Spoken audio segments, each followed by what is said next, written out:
ಬಾಬಾ ಕರೆದ್ರೆ ಓಡೋಡಿ ಬರ್ತಾರಂತೆ. ನಮಗೆ ಯಾರದ್ದೇ ದೇವರನ್ನ ಒಲಿಸ್ಕೊಳ್ಬೇಕು, ನಮ್ಮ ಇಚ್ಛೆಯನ್ನು ನಮ್ಮ ದುಃಖವನ್ನು ದೇವ್ರ ಹತ್ರ ಹಂಚ್ಕೋಬೇಕು ಅಂದರೆ ಮನಸ್ಸಿಂದ ಶ್ರದ್ಧೆಯಿಂದ ಭಕ್ತಿಯಿಂದ ದೇವರನ್ನ ಪೂಜೆ ಮಾಡಬೇಕು ಅಂತ ಹೇಳ್ತಾರೆ. ಆ ಕಾರಣ ಇವತ್ತು ನಾನು ಸಾಯಿಬಾಬಾರ ವ್ರತಾಚರಣೆ ಹೇಗೆ ಮಾಡೋದು, 9 ವಾರಗಳು ಇಲ್ಲ 7 ವಾರಗಳ ಸಾಯಿಬಾಬಾರ ವ್ರತಾಚರಣೆ ಹೇಗೆ ಮಾಡೋದು ಅಂತ ಈ ವಿಡಿಯೋದಲ್ಲಿ ಸಂಪೂರ್ಣವಾಗಿ ಹೇಳ್ಕೊಡ್ತೀನಿ. ನಿಮ್ದು ಎಂಥದ್ದೇ ಕಷ್ಟ ಇರಲಿ, ಬಾಬಾನ ಹತ್ರ ಹೇಳ್ಕೊಂಡು ಮನಸಾ ಇಚ್ಛ ನೀವು ಭಕ್ತಿಯಿಂದ ಬೇಡ್ಕೊಂಡ್ರೆ ಖಂಡಿತ ಬಾಬಾ ಒಲಿತಾರೆ. ನಿಮ್ಮ ಕಷ್ಟನ ದೂರ ಮಾಡೇ ಮಾಡ್ತಾರೆ. ಎಲ್ಲೂ ಸ್ಕಿಪ್ ಮಾಡ್ದಂಗೆ ಕಂಪ್ಲೀಟಾಗಿ ಈ ವಿಡಿಯೋ ನೋಡಿದ್ರೆ ನಿಮಗೆ ಅರ್ಥ ಆಗುತ್ತೆ. Welcome back to my YouTube channel. ಈಗ ವಿಡಿಯೋನ ಸ್ಟಾರ್ಟ್ ಮಾಡೋಣ. ನೀವು ಈ ವ್ರತಾಚರಣೆಯನ್ನು ಗುರುವಾರ ಶುರು ಮಾಡಬೇಕಾಗುತ್ತೆ. ನಾಳೆ ಗುರುವಾರ ಆಗಿರೋದ್ರಿಂದ ನಾಳೆಯಿಂದನೇ ಈ ವ್ರತಾಚರಣೆ ನೀವು ಶುರು ಮಾಡಿ. ಯಾವ ಥರ ಈ ವ್ರತಾಚರಣೆ ಮಾಡಬೇಕು ಅಂದರೆ ಫಸ್ಟಿಗೆ ನಮ್ಮದು ಬಾಬಾವ್ರದ್ದು ಒಂದು ಮೂರ್ತಿ ಬೇಕಾಗುತ್ತೆ. ಒಂದು ಮೂರ್ತಿನ ತೊಗೊಂಡು ಬನ್ನಿ. ಅದಕ್ಕೆ ನೀವು ತುಂಬ ದೊಡ್ಡದು ತರಬೇಕು ಅಂತಿಲ್ಲ, ನಿಮ್ಮ ಕೈ ಮುಷ್ಟಿಯಲ್ಲಿರೋಷ್ಟು ಬಾಬಾ ತಂದ್ರೂ ಮೂರ್ತಿ ತಂದ್ರೂ ಓಕೆ. ದೇವ್ರ ಮನೇಲಿ ಇಡಿ. ಫಸ್ಟು ಬೆಳಗ್ಗೆ ಬ್ರಾಹ್ಮಿ ಮುಹೂರ್ತದಲ್ಲೆದ್ದು ಮನೆಯೆಲ್ಲ ಕ್ಲೀನ್ ಮಾಡಿಕೊಂಡು, ಮನೆ ಕ್ಲೀನ್ ಮಾಡಬೇಕಾದ್ರೆ ದಯವಿಟ್ಟು ಒಂದು ಸ್ವಲ್ಪ ಉಪ್ಪು ಅರಿಶಿನ ಹಾಕ್ಬಿಟ್ಟು ಮನೇನ ಒರೆಸಿ. ನೆಗೆಟಿವ್ ಎನರ್ಜಿ ಎಲ್ಲ ಹೊರಟೋಗುತ್ತೆ. ಆಮೇಲೆ ದೇವ್ರ ಮನೇನೂ ಅಷ್ಟೇ ಶುಚಿಗೊಳಿಸ್ಕೊಂಡು ಒಂದು ಪೀಠನ ಸಿದ್ಧ ಮಾಡ್ಕೊಳ್ಳಿ. ಕೆಳಗಡೆ ನಿಮಗೆ ಬರುವಂತಹ ರಂಗೋಲಿನ ಹಾಕ್ಕೊಳ್ಳಿ. ಸ್ಟಾರ್ ಆದರೂ ಪರವಾಗಿಲ್ಲ, ಫ್ಲವರ್ ಯಾವುದಾದ್ರೂ ರಂಗೋಲಿನ ಹಾಕ್ಕೊಂಬಿಟ್ಟು ಅಲ್ಲಿ ಒಂದು ಮಣೆ ಇಟ್ಕೊಂಡು ಅದ್ರ ಮೇಲೆ ಬಾಬಾ ಮೂರ್ತಿನ ಇಡಬೇಕಾಗುತ್ತೆ. ನೀವು ಅಭಿಷೇಕ ಮಾಡ್ತೀವಿ ಬಾಬಾ ಮೂರ್ತಿಗೆ ಅನ್ನೋದಾದರೆ ನೀವು ಹಾಲು ಮಾಡ್ಬೋದು, ಬಾಳೆಹಣ್ಣು ಅಭಿಷೇಕ ಮಾಡ್ಬೋದು, ಸಕ್ಕರೆ ಅಭಿಷೇಕ ಮಾಡ್ಬೋದು, ಇಲ್ಲ ಡ್ರೈ ಫ್ರೂಟ್ಸ್ ಇದೆ ಅಂದರೆ ಡ್ರೈ ಫ್ರೂಟ್ಸು, ಇಲ್ಲ ಫ್ರೂಟ್ಸ್ ಇದೆ ಅಂದರೂ ಫ್ರೂಟ್ಸು, ಜೇನುತುಪ್ಪ ಈ ಥರ ಅಭಿಷೇಕ ಮಾಡ್ಬೋದು. ನಿಮ್ಮ ಮನೇಲಿ ಫೋಟೋ ಇದೆ, ಬಾಬಾ ಫೋಟೋ ಇದೆ ಅಂದರೆ ಫೋಟೋಗೆ ಚೆನ್ನಾಗಿ ನಿಮ್ಗೆ ಯಾವ ಹೂವು ಇಷ್ಟವಾಗುತ್ತೋ ಆ ಹೂವಿಂದ ಅಲಂಕಾರ ಮಾಡಿ. ಆದರೆ ಬಾಬಾಗೆ ಗುಲಾಬಿ ಹೂವು ಅಂದರೆ ತುಂಬ ಇಷ್ಟ, ರೋಸ್ ಅಂದರೆ ತುಂಬ ಇಷ್ಟ. ಆದಷ್ಟು ಬಾಬಾಗೆ ಆವತ್ತಿನ ದಿನ ರೋಸ್ನ ಡೊನೇಟ್ ಮಾಡಿ.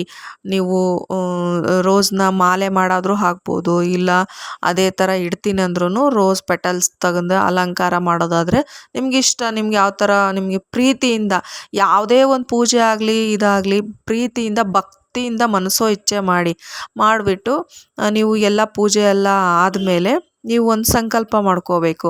ನಿಮಗೆ ಏನು ಪ್ರಾಬ್ಲಮ್ ಇದೆ, ಮದುವೆ ಆಗಿಲ್ವಾ, ಮಕ್ಕಳಾಗಿಲ್ವಾ, ನಿಮಗೆ ಏನಾದರೂ ಹಣಕಾಸಿನ ಸಮಸ್ಯೆ ಇದೆಯಾ, ಇಲ್ಲ ಜಗಳ ಮನೆಯಲ್ಲಿ ಕಲಹ, ಗಂಡ ಹೆಂಡತಿ ಕಲಹ ಇದೆಯಾ, ಏನಾದರೂ ಲೋನ್ ಇದೆಯಾ, ಏನಾದರೂ ಸಾಲ ಇದೆಯಾ, ಇದನ್ನು ನೀವು ಒಂದು ಎಡಗೈ ಅಂಗೈಯಲ್ಲಿ ಒಂದು ಸ್ವಲ್ಪ ಅಕ್ಷತೆ ಕಾಳು ತೊಗೊಳ್ಳಿ. ಬಲಗೈ ಅಂಗೈನ ಮುಚ್ಚಿಬಿಟ್ಟು ನೀವು ಕೇಳ್ಕೋಬೇಕು ಬಾಬಾ ಹತ್ರ. ಬಾಬಾ, ನನಗೆ ಈ ಥರ ಇದರಿಂದ ತುಂಬ ಕಷ್ಟ ಆಗ್ತಾಯಿದೆ, ತುಂಬ ಸಂಕಟ ಆಗ್ತಾಯಿದೆ.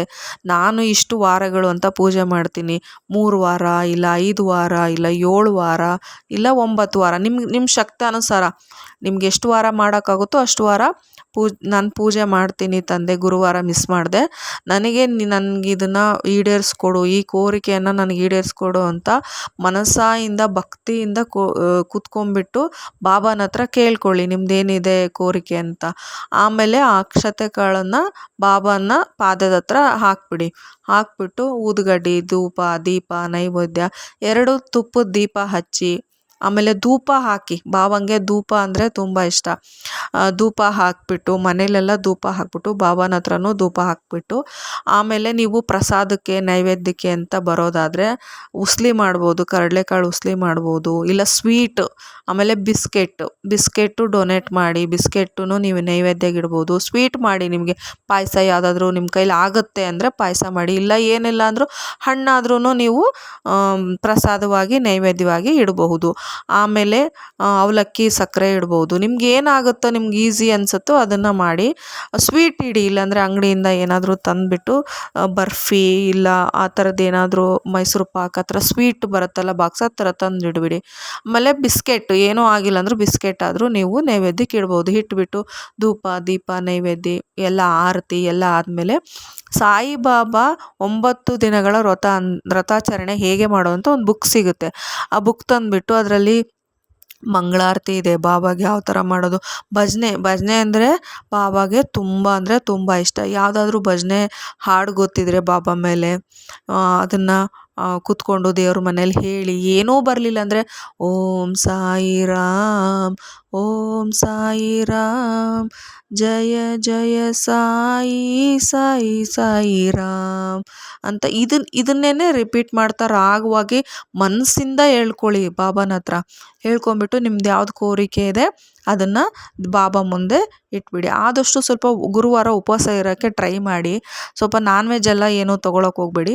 ಆಮೇಲೆ ಸಂಜೆ ನಿಮ್ಗೆ ಎಲ್ಲಾದರೂ ಹತ್ರದಲ್ಲಿ ಬಾಬಾ ಮಂದಿರ ಇದ್ದರೆ ಹೋಗ್ಬಿಟ್ಟು ಅಲ್ಲಿ ಏನಾದರೂ ಡೊನೇಟ್ ಮಾಡಿ. ಅಂದರೆ ರೋಸ್ ತಗೊಂಡೋಗ್ಬೋದು, ಸ್ವೀಟ್ ಬಾಕ್ಸ್ ತೊಗೊಂಡೋಗಿ, ಬಿಸ್ಕೆಟ್ ತೊಗೊಂಡೋಗಿ ಬಾಬಾನ ಹತ್ರ ಪಾದದಲ್ಲಿ ಇಟ್ಟು ಕೊಡ್ತಾರೆ ಅವರು. ಕೊಟ್ಬಿಟ್ಟು ಅದನ್ನು ಮಕ್ಕಳಿಗೆ ನೀವೇ ಮನೆಗೆ ತರಕ್ಕೆ ಹೋಗ್ಬಿಡಿ. ಮಕ್ಕಳಿಗೆ ಅಲ್ಲಿ ಯಾರಾದರೂ ವಯಸ್ಸಾದವರು, ಭಿಕ್ಷುಕರು, ಇಲ್ಲಾಂದರೆ ಮಕ್ಕಳು ಯಾರಾದರೂ ಸಿಕ್ಬಿಟ್ರೆ ಅವರಿಗೆ ಕೊಟ್ಬಿಡಿ. ಅದನ್ನ ಮಕ್ಕಳಿಗೆ ಸ್ವೀಟ್ ಕೊಡಿ. ಮಕ್ಕಳಿಗೆ ಅದು ಬಾಬಾಗೆ ಮಕ್ಕಳು ಅಂದರೆ ತುಂಬ ಇಷ್ಟ.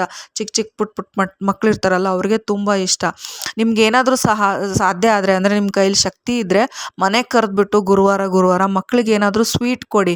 ಸ್ವೀಟ್ ಬಾಕ್ಸಸ್ಸು, ಇಲ್ಲ ನಿಮ್ಮ ಮನೇಲಿ ಸ್ವೀಟ್ ಮಾಡಿದ್ರೆ ಸ್ವೀಟ್ ಕೊಡಿ. ಇಲ್ಲ ಬಿಸ್ಕೆಟ್, ಅಟ್ಲೀಸ್ಟ್ ಬಿಸ್ಕೆಟ್ ಇದ್ರೂ ಎಲ್ಲ ಒಂದೊಂದು ಪ್ಯಾಕ್ ಬಿಸ್ಕೆಟು ಮಕ್ಕಳಿಗೆ ಒಂದು 2-3 ಮಕ್ಕಳಿಗಾದರೂ ಹಂಚಿ. ಇದರಿಂದ ನಿಮಗೂ ಖುಷಿ ಆಗುತ್ತೆ, ಮನಸ್ಸಿಗೂ ಒಂಥರ ಸಮಾಧಾನ ಅನಿಸುತ್ತೆ. ಇದರಿಂದ ಬಾಬಾನೂ ಖುಷಿ ಪಡ್ತಾರೆ. ದೇವಸ್ಥಾನಕ್ಕೆ ಹೋದಾಗಲೂ ಅಷ್ಟೇ, ಅಲ್ಲಿ ಎಲ್ಲಾದರೂ ಪುಟ್ಟ ಮಕ್ಕಳು ಇಲ್ಲ ವಯಸ್ಸಾದವರು ಇದ್ದರೆ ಅದನ್ನು ಅಲ್ಲೇ ಡೊನೇಟ್ ಮಾಡಿಬಿಟ್ಟು ನೀವು ಮನೆಗೆ ಬನ್ನಿ. ಈ ಥರ ನೀವು ಎಷ್ಟು ಗುರುವಾರ ಅಂದ್ಕೊಂಡಿದ್ದೀರ, 3, 7, 9, ಅಟ್ಲೀಸ್ಟ್ 7 ಆದರೂ ಮಾಡಿ. 5ರಿಂದ 7 ಇಲ್ಲ 9 ಮಾಡಿ. ಕೊನೆ ವಾರನೂ ಇದೇ ಥರ ಬ್ರಾಹ್ಮಿ ಮುಹೂರ್ತದಲ್ಲಿ ಎದ್ಬಿಟ್ಟು ದೇವ್ರಿಗೆ ಅಭಿಷೇಕ ಮಾಡಿ, ಹೂವೆಲ್ಲ ಏರಿಸ್ಬಿಟ್ಟು, ಸ್ವೀಟೆಲ್ಲ ಮಾಡಿಬಿಟ್ಟು ನೈವೇದ್ಯವಾಗಿಟ್ಟು ಮತ್ತು ಸಾಯಂಕಾಲ ಮಂದಿರಕ್ಕೆ ಹೋಗಿ ಬಂದು ಈ ಥರ ವಾರ ಮಾಡ್ಕೊಂಡು ಬನ್ನಿ. ಒಂದು ಬುಕ್ ತೊಗೊಳ್ಳಿ, ಗುರುವಾರಗಳ ವ್ರತಾಚರಣೆ ಬುಕ್ಕು ಸಾಯಿಬಾಬಾರು ಸಿಗುತ್ತೆ. ಅದನ್ನು ಓದಿ. ನಿಮಗೆ ಹಾಡು ಹೇಳಕ್ಕೆ ಬಂದಿಲ್ಲ, ಭಜನೆ ಮಾಡೋಕ್ಕೆ ಬಂದಿಲ್ಲ, ಅದ್ರಾಗೆಲ್ಲ ಇದೆ, ಸಾಯಿ ಸ್ತುತಿ ಇದೆ, ಸ್ಟೋರಿ ಎಲ್ಲ ಇರುತ್ತೆ.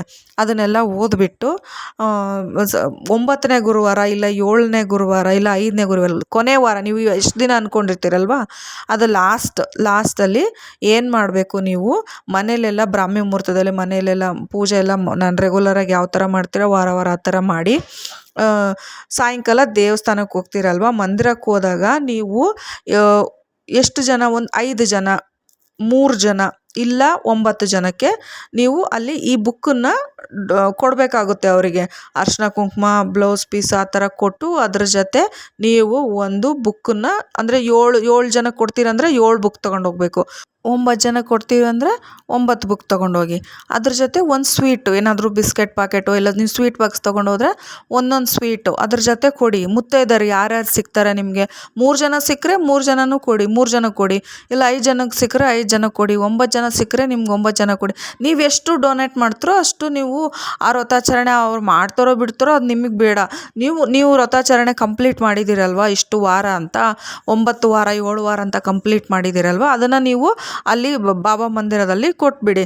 ನಿಮಗೆ ಮನೆ ಹತ್ರನೇ ಯಾರಾದರೂ ಮುತ್ತೈದೆಯರು ಸಿಗ್ತಾರೆ ಅಂತಂದರೆ ಅವ್ರನ್ನ ಮನೇಲಿ ಕರೆದ್ಬಿಟ್ಟು ಅರಿಶಿನ ಕುಂಕುಮ ಕೊಟ್ಬಿಟ್ಟು ಒಂದು ಬ್ಲೌಸ್ ಪೀಸು ಅದ್ರ ಜೊತೆಗೆ ಈ ಬುಕ್ ಇಡ್ಬೇಕು. ನೀವು ಆ ಬುಕ್ ಸಿಗುತ್ತೆ ಗಂದಿಗೆ ಅಂಗಡಿಯಲ್ಲೋ ಇಲ್ಲ ಬುಕ್ ಸ್ಟಾಲಲ್ಲಿ ಕೇಳಿ, 9 ವಾರಗಳ ಸಾಯಿಬಾಬಾ ವ್ರತಾಚರಣೆ ಬುಕ್ ಅಂತ ಸಿಗುತ್ತೆ. ಅದನ್ನು ನೀವು ಅದ್ರ ಜೊತೆ ಕೊಡಬೇಕು. ಅದ್ರ ಜೊತೆ ನೀವೇನು ಮಾಡಬೇಕು, ಇನ್ನೊಂದು 9 ಕಾಯಿನಿಡಿ ಇಲ್ಲ 11 ಕಾಯಿನಿಡಿ. 11 ಇಟ್ಟರೆ ತುಂಬ ಒಳ್ಳೆಯದು. 10 ರೂಪಾಯಿದೊಂದು, 1 ರೂಪಾಯಿದೊಂದು, 11 ಕಾಯಿನಿಡಿ. 11 ಒಳ್ಳೆಯದು. ಯಾರು ಕೊಟ್ಟರು ನಾವು 11 ಕೊಡಬೇಕು ಅಂತ ಹೇಳ್ತಾರೆ. 11ನ್ನ ನೀವು ಅದರಲ್ಲಿ ಇಟ್ಬಿಟ್ಟು, ಇಲ್ಲ 9 ಇಡ್ತೀವಂದ್ರೂ 9 ಇಟ್ಬಿಟ್ಟು ಅಷ್ಟು ಜನಕ್ಕೆ ಕೊಡಿ. ನೀವು 3 ಜನಕ್ಕಾಗುತ್ತೆ ಅಂದರೆ 3 ಜನಕ್ಕೆ ಕೊಡಿ, 5 ಜನಕ್ಕಾಗುತ್ತೆ ಅಂದರೆ 5 ಜನಕ್ಕೆ ಕೊಡಿ. ಇಲ್ಲ 9 ಜನಕ್ಕೂ ಆಗುತ್ತೆ ನಾವು ಬುಕ್ ಡೊನೇಟ್ ಮಾಡ್ತೀವಿ ಅಂತಂದರೆ 9 ಜನಕ್ಕೆ ಕೊಡಿ. ಅದರಲ್ಲಿ ಅರಿಶಿನ ಕುಂಕುಮ ಕೊಟ್ಬಿಟ್ಟು ಒಂದು ಎಲೆ ಅಡಿಕೆ ಇಟ್ಬಿಟ್ಟು ಅದರಲ್ಲಿ 11 ಕಾಯಿನ ಇಟ್ಬಿಟ್ಟು ಈ ಒಂದು ಬುಕ್ಕನ್ನು ಅದ್ರ ಜೊತೆ ಸೇರಿಸ್ಬಿಟ್ಟು ಕೊಟ್ಬಿಡಿ ಮುತ್ತೈದೆಯರಿಗೆ. ಮನೆಯಲ್ಲೇ ಆಗುತ್ತೆ ಸುತ್ತಮುತ್ತ ಅಂದ್ರೆ ಮನೇಲಿ ಕೊಡ್ಬೋದು. ಮಂದಿರದಲ್ಲಿ ಹೋಗಿ ಕೊಡ್ತೀನಿ ಅಂದ್ರೆ ಮಂದಿರದಲ್ಲಿ ಕೊಡು. ಅಟ್ಲೀಸ್ಟ್ ಒಂದು 3 ಜನಕ್ಕಾದರೂ ಕೊಡಿ. ಕೊಟ್ಬಿಟ್ಟು ಬಾಬಾನ ಹತ್ರ ಮಂದಿರದಲ್ಲಿ ಕೇಳ್ಕೊಂಬನ್ನಿ, ತಂದೆ ನಾನು ಈ ವ್ರತ ಮುಗಿಸ್ತಾ ಇದ್ದೀನಿ ಅಂದರೆ ಕಂಪ್ಲೀಟ್ ಮಾಡಿದ್ದೀನಿ, ಏನೇ ನಂದು ಕಷ್ಟ ಇದ್ದರೂ ನೆರವೇರಿಸು, ನಾನು ಕೇಳ್ಕೊಂಡಿರೋ ಕೋರಿಕೆಯನ್ನು ಈಡೇರಿಸು ಅಂತ ಕೇಳ್ಕೊಂಬಿಟ್ಟು ಬನ್ನಿ. ನೀವು 9 ವಾರ ಮಾಡಿ ನೋಡಿ, ಅಷ್ಟರಲ್ಲೇ ನೀವು ಏನು ಕೇಳ್ಕೊಂಡಿರ್ತೀರೋ ಅದು ಖಂಡಿತವಾಗಿ ನೆರವೇರುತ್ತೆ. ಏನು ಮಾಡೋದಾದರೂ ಶ್ರದ್ಧೆಯಿಂದ ಮಾಡಿ, ಭಕ್ತಿಯಿಂದ ಮಾಡಿ, ಮನಸ್ಸೋ ಇಚ್ಛೆ ಮಾಡಿ. ಮಾಡಬೇಕಲ್ಲ ಅಂತ ಮಾಡೋಕ್ಕೆ ಹೋಗಬೇಡಿ. ಮನಸ್ಸಾಯಿಂದ ಮಾಡಿ, ಆಸೆಯಿಂದ ಮಾಡಿ, ಪ್ರೀತಿಯಿಂದ ಮಾಡಿ. ಬಾಬಾ ಒಲಿತಾರೆ. ಈ ಮಾಡಿ ನೋಡಿ ಒಂದು ಸತಿ, ಖಂಡಿತವಾಗಿ ನಿಮ್ದು ಏನೇ ಕಷ್ಟ ಇದ್ರೂ ಬಾಬಾ ಈಡೇರಿಸ್ತಾರೆ. ಇವತ್ತಾಗಿತ್ತು ಈ ವಿಡಿಯೋ ಬಾಬಾ ಅವ್ರದ್ದು ಬಗ್ಗೆ. ನಾಳೆ ಗುರುವಾರ ಇದೆ, ಖಂಡಿತ ನಾಳೆಯಿಂದನೇ ಶುರು ಮಾಡೋದಾದರೆ ಪ್ಲೀಸ್ ಎಲ್ಲರೂ ಒಂದು ಸತಿ ಮಾಡಿ ನೋಡಿರೋದಕ್ಕೆ, ಅನುಭವ ಆಗಿರೋದಕ್ಕೇ ನಾನು ಈ ವಿಡಿಯೋ ನಿಮ್ಮ ಹತ್ರ ಹಂಚ್ಕೊತಾ ಇರೋದು, ಶೇರ್ ಮಾಡ್ಕೊತಾ ಇರೋದು. ಏನೇ ಕಮೆಂಟ್ಸ್ ಇದ್ದರೂ ಕಮೆಂಟ್ ಬಾಕ್ಸಲ್ಲಿ ಏನೇ ಡೌಟ್ ಇದ್ದರೂ ಕಮೆಂಟ್ ಬಾಕ್ಸಲ್ಲಿ ಕಮೆಂಟ್ ಮಾಡಿ, ನಾನು ರಿಪ್ಲೈ ಮಾಡ್ತೀನಿ. ಮತ್ತೆ ಸಿಗ್ತೀನಿ ಮುಂದಿನ ಒಂದು ವಿಡಿಯೋದಲ್ಲಿ. ಅಲ್ಲಿವರೆಗೂ ಎಲ್ಲರಿಗೂ ಧನ್ಯವಾದಗಳು. ಬಾಬಾ ಎಲ್ಲರಿಗೂ ಒಳ್ಳೇದು ಮಾಡಲಿ.